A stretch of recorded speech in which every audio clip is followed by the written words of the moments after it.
Nga angazhimi në bordin e paqes te konferenca e sigurisë në Myni dhe rekrutimet e reja në forcat armatosura. Ministri i Mbrojtjes Pirrovengu në një konferencë për shtyp u shpreh se gjatë këtij viti Shqipëria do të vijojë angazhimet për garantimin e sigurisë në vend dhe në rajon, si edhe do të rrisë kapacitetet mbrojtëse. Në këtë realitet të ri gjeopolitik do thoja që është theksuar edhe më shumë roli i vendeve si Shqipëria si faktor stabiliteti rajonal dhe ka bërë gjithashtu më të rëndësishme se kur mbrojtjen si një linjë diplomacie alternative.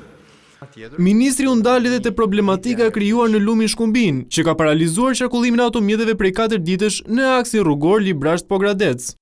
Nën koordinimin e Agjencisë Kombëtare të Mbrojtjes Civile, forcat e armatosura, veçanërisht komanda mbështetëse, baza mbështetëse e emergjencave civile, si kundër dhe repartet xheniere, kanë qenë të angazhuara në terren në vijimsi, vazhdojnë të jenë në terren edhe në këto momente.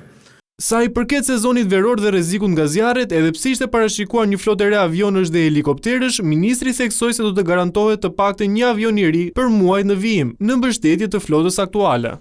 Është në negociate sipër finalizim negociate, do thoja unë, blerja e 2 avionëve zjarfikës.